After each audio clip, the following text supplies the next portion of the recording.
ఒక్కసారి కొమ్మూరి గోల్డ్ కి కాల్ చేయండి. తాకట్లో ఉన్న మీ బంగారాన్ని విడిపించి మార్కెట్ ప్రైస్ కి వాళ్ళు కొనుక్కుని మిగతా డబ్బులు మీకు ఇచ్చేస్తారు. అందరికీ నమస్కారం. వెల్కమ్ టు మనం టీవీ. నేను మీ పవన్ బెసోడా. మనతో పాటు అడ్వకేట్ రజనీ గారు ఉన్నారు. మేడంతో మాట్లాడదాం. మేడం నమస్కారం. నమస్తే అండి. ఇక్కడ జే బ్రాండ్స్ గురించి వచ్చింది కాబట్టి ఇప్పుడు ఈ జే బ్రాండ్స్ గురించి కూడా ఒక వార్త హల్చల్ చేస్తా ఉంది. ఎట్లంటే జే బ్రాండ్స్ అంటే డిస్టిలరీస్ నుంచి వీళ్ళు కమిషన్ తీసుకున్నారనేది అది 3,200 కోట్ల కుంభకోణం అని చెప్పి అందరికి తెలిసిందే. దీంట్లో 400 కోట్లు బషీర్బాగ్లో కేవలం గోల్డ్ బ్రిక్స్ ని తీసుకున్నారు కమిషన్ రూపంలో అని చెప్పేసి కూడా ఒక వార్త వస్తుంది. దీని మీద ఏం చెప్తారు? 3,200 కోట్లు మైనస్ 400 కోట్లు, మిగతా అన్ని కోట్లు ఎటుపోయినాయో మాకు తెలియట్లా. 400 కోట్లు బంగారు బిస్కెట్లు ఇటుకలు, అది కూడా బషీర్బాగ్ ఏరియా. అంటే మా ఆంధ్ర సొమ్మును కూడా తెలంగాణలో పెట్టుబడి పెడుతున్నారంటే మా బతుకులకి ఆంధ్రాలో పెట్టుబడి పెట్టడానికి కూడా పనికిరాని పరిస్థితి అయింది. అది కేసీఆర్ గారిది జగన్ గారిది మధ్య భాయ్ సంబంధం. అదేదో తొక్కలో బిస్కెట్లు ఏదో మా దగ్గర కొన్ని ఉంటాయి, కనీసం మాకన్నా రూపాయి వచ్చిండేది. మీరు చెప్పండి, కమిషనే 3,200 కోట్లు అయితే దాని మీద వచ్చే లాభాలు ఎన్ని కోట్లు అండి? పుట్టి కమిషనే. నీకు పర్మిషన్ ఇప్పిస్తే 43 కోట్లు, 50 కోట్లు. అసలు మందులో వాడే ముడి సరుకు ఏం వాడుతున్నారో, మందులో కల్తీ ఉందని ఎప్పుడో పురంధేశ్వరి గారు మాట్లాడితే, నీకు మందు తాగే అలవాటు ఉందా, దాన్ని టేస్ట్ చేసినావా అంటాడు. టేస్ట్ కి తేడా తెలియని టేస్టింగ్ సాల్ట్ అయినా. సో ఈ బిస్కెట్లు దారుణంగా ఇటుకలు అంట. ఏదైనా బిస్కెట్ కొనుక్కోవాలంటే ఒక 100 గ్రాములు ఉంటుందేమో. మరి అయితే మాకైతే ఇంకా అంత స్థాయి స్తోమతరాల 100 గ్రాముల బిస్కెట్లు కొనుక్కుంటారేమో. వీళ్ళ దరిద్రానికి వీళ్ళు బిస్కెట్లు కొనబట్టే బహుశా బిస్కెట్లు బంగారం రేట్ కూడా పెరిగిపోయిందేమో. ఆంధ్ర తెలంగాణ దేశం మొత్తం పెరిగిందో మాకైతే తెలియదు, కానీ బంగారం బాగా పెరిగిందంటే అన్ని దుకాణాల్లో బంగారాన్ని ఇటుకలుగా మార్చేశాడేమో. అసలు గాలి జనార్దన్ రెడ్డి బంగారు బాత్రూమ్ కట్టుకున్నాడంటే అయ్యయ్యో అని ఆశ్చర్యపోయినామే. బంగారు ఇటుకలతో అక్కడ హరిత రిసార్ట్స్ లో ఏమన్నా కట్టినాడా? అంటే బంగారం ఎన్ని సంవత్సరాలు ఉన్నా డ్యామేజ్ అవదండి, చదలు పట్టదు, కాసిపోదు, కుళ్ళు పడదు. అంటే బిల్డింగ్ పడగొడితే మళ్ళీ బంగారు ఇటుకలు బయటకు వచ్చేస్తాయి అనుకుంటా. ఏమో ఎక్కడ దాస్తారు సార్? శ్రీకృష్ణదేవరాయల కాలంలో, రాజుల కాలంలో బంగారు ఇనుప పెట్టెల్లో, సముద్రం అడుగులోనో, గుడి బ్యాక్ సైడ్లలోనో, ఎక్కడెక్కడో 6 గదులు, 7 గదులు, 8వ గది, ఇంకా తాళం తెరవలేదు, అనంత పద్మనాభ స్వామి నగలు, ఇవన్నీ విన్నాం. ఇవన్నీ నగలు. మరి బంగారాన్ని ఏ రూపంలో మార్చారు, ఎక్కడెక్కడ దాచిపెట్టారు? ఈయన రాజుల కాలంలో మనిషి అనుకుంటున్నాడా? అంటే రాజశేఖర రెడ్డి గారికి పుట్టిన బిడ్డ కదా ఈయన, ఏమన్నా రాజుల కాలంలో రాచరికపు వ్యవస్థ అనుకుంటున్నాడో మరి నాకైతే తెలియట్లేదు. కానీ అదేదో 6 వారం నగలు 7 వారం నగలు అంటే విన్నాం. 7 తరాలకి సరిపడ సొమ్ము అంటే వింటున్నాం. కానీ ఇదేంటో వేల కోట్లు మా ప్రాణాలని పళంగా పెట్టి దేశాలు దాటి హవాలా చేసేసి ప్రత్యేక దీవిలో ప్రత్యేక బ్యాంకర్లలో పెట్టారు. మనం ఒక దేశంలో బ్యాంక్ ని అడగచ్చు, మా దేశం నుంచి మీ దగ్గరికి ఏమన్నా ఎక్స్చేంజ్ వచ్చిందా, ఫారెన్ ఎక్స్చేంజ్ హవాలా ఏమన్నా జరిగిందా, ఎవరెవరు నాయకులు ఏ దేశాల్లో ఎంతెంత డబ్బు దాచారో కూడా వచ్చేస్తుందండి. ఆర్టీఐ ద్వారా మనం ఏదో ఆంధ్రాలో తీస్తాం అనుకుంటాం, కానీ కొంత డిపార్ట్మెంట్ వాళ్ళు గ్రౌండ్ వర్క్ చేస్తే ఏ దేశాల్లో ఏ రాజకీయ నాయకుడికి ఎంతెంత డబ్బు ఉందని. కానీ వాళ్ళ పేర్లతో పెట్టుకుంటారండి. నమ్మిన బంటులు, నమ్మకస్తులు, బినామీలు. ఏమీ లేని వాడు 6,000 కోట్లు సంపాదించుకున్నాడని, ఏమీ లేని వాడు ఒక స్థాయికి ఎదిగిపోయాడని, ఏమీ లేని వాడు కోటీశ్వరుడు అయిపోయాడని ఎలా అమ్మా? ఛాలెంజ్ సినిమాలో చిరంజీవులా? చెప్పండి మీ సీక్రెట్ ఆఫ్ సక్సెస్ ఏంటో. బూస్టో, హార్లిక్స్తో, ఎవరెస్ట్ మసాలాను ఏదో ఒకటి తగలబడి చెప్పండి. ఎలా కోట్లు గడించేస్తున్నారో మాకు అర్థం కావట్లా. పక్క డాక్టర్ ఇంతే ఉన్నాడు, అవతల పక్క డాక్టర్ బిల్డింగ్ కట్టేసుకున్నాడు. నీకెక్కడ ఇలా డబ్బులు అంటే పేషెంట్స్ వచ్చారు. అరే నాకు లేని పేషెంట్ నీకెక్కడ కనపడతానే ఉంటారు కదా. బయట ఆగిన బైకులు, పార్కింగ్ లో ఉన్న కార్లు బట్టి లోపల పత్తి వ్యాపారం తెలిసిపోతుంది కదండి. కానీ వీడు వ్యాపారం చేసి బిల్డప్లు ఇచ్చేసి బిజినెస్ పెరిగేసి ఏంటో మరి బిల్డింగ్లు కట్టేస్తాడు. ఎక్కడి నుంచి అంటే బిజినెస్ పెరిగిందంటాడు. ఎలా? హౌ తెలియట్లా. అంటే వీళ్ళందరూ బినామీలు. షార్ట్ కట్ లో బిల్డింగ్ కట్టేసుకుని హాస్పిటల్ కట్టేసుకుంటున్నారు. ఇవన్నీ వీళ్ళు డమ్మీలు అనమాట. హాస్పిటల్ గేట్ బయట వాచ్మెన్. ఎవడో రాజకీయ నాయకుడు ఇచ్చిన డబ్బుని ఈ రూపంలో మారుస్తున్నాడు. ఏమీ లేనోడు సడన్ గా బంగారు కొట్లు ఓనర్ అయిపోతున్నాడు. ఏంద్రా అంటే అదేదో ఒకప్పుడు మార్గదర్శిలో లాంటిది ఒక అడ్వర్టైజ్మెంట్ వచ్చేదండి.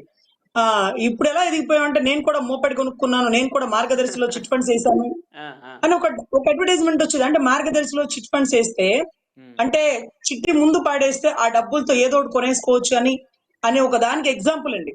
కానీ ప్రతి నెల ఇప్పుడు ఒక చిట్ట 5 లక్షల చిట్ట అనుకోండి వేసాడు, ఒకేసారి పాడుకుని ఆటో కొనుక్కున్నాడు. ఆటో మీద వచ్చిన ఆదాయంతో చిట్టి కట్టుకుంటున్నాడు.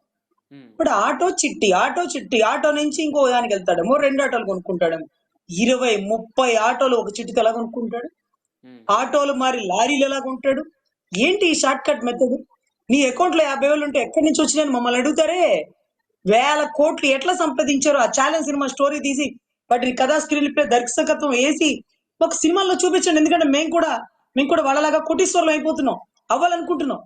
ఉమ్, సో మాకు కూడా కోటీశ్వరులు అవ్వాలని కోరిక ఉంది. ఎలాగో చెప్పండి, చెప్పండి. Me tell me the secret of success.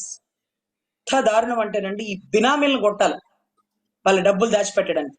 So ఈ మాదిరిగా జరుగుతున్న వ్యవస్థలో బంగారు బిస్కెట్లు బషీర్బాగ్ లో కొన్నారంటేనే నాకు కోపం వచ్చింది. ఏమా బందర్లో కొనొచ్చుగా?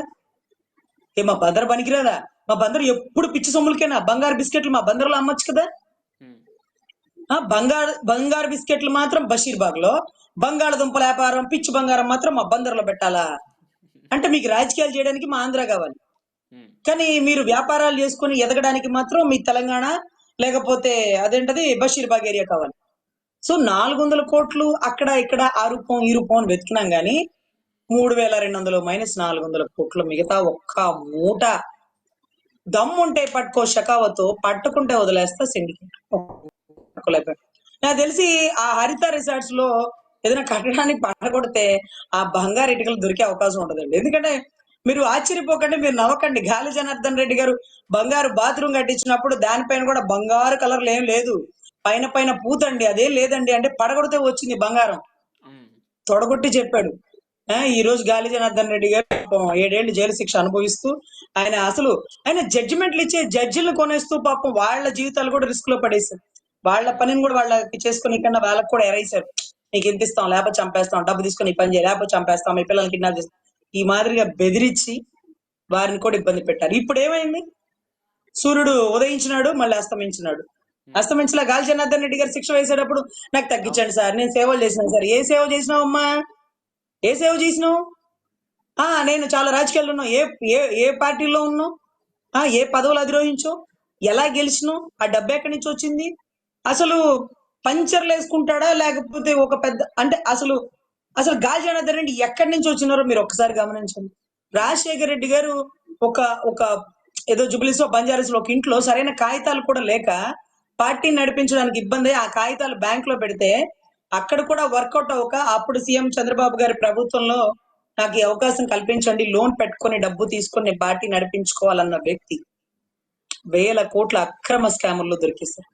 ఈ రోజు భారతీయ సిమెంట్, సాక్షి పేపర్, ఇక ఇవి మనకు తెలుసు. మనకు తెలియకుండా మారుపేరలతో ఉండే ఎన్నో కంపెనీలు, ఒక 10 అంతస్తుల హాస్పిటల్స్, ఇవన్నీ కూడా బినామీల పేరుతో ఉంటుంటే ఆయన పర్యవేక్షిస్తుంటాడు. హవాలా బ్యాంకుల్లో లావాదేవీలు ఏ దేశంలోనూ ఉంచకుండా ప్రత్యేక దీవిలో ప్రత్యేక బ్యాంకులలో దాచిపెడతారు. ఉమ్, వీళ్ళని పట్టుకోవాలంటే అదేదో సింహం సినిమాలో సూర్యాన్ని రంగంలోకి దింపాలా, అంకుశం సినిమాలో రాజశేఖరే రావాలా, ఇవన్నీ మన కథా కథనాలు పడుకుంటే నిద్రలో కళ్ళలో వచ్చేటటువంటి సినిమా దృశ్యాలే గాని ఒరిజినల్ గా పరిస్థితులు ఎలా ఉన్నాయంటే 400 కోట్లు బషీర్బాగ్ లో పెట్టారు, ఇటుకల రూపంలో కట్టారు. అసలు ఏవి ఎక్కడ పెట్టారు, ఎవరికి కొన్నారు, ఎవరికి అమ్మారు, ఇవన్నీ ఎట్లా పట్టుకోవాలి సార్? అంటే వీరు అరెస్ట్ అయిపోతారని, వీరి ప్రభుత్వం పడిపోతుందని గత ప్రభుత్వంలోనే వీరు తెలుసుకొని ఎలక్షన్ కి ముందు ప్రత్యేక దీవికి ప్రత్యేక బ్యాంకర్లని కలిశారు, A1 A2. ఉమ్. ఇక మనకి ఎక్కడ దొరుకుతారండి? అయినా సరే అయినా సరే కర్మ బాగోక చిక్కడు, కాలం వచ్చి చిక్కుతాడు. కాలం వచ్చింది, చిక్కాల్సిన పరిస్థితి వచ్చింది.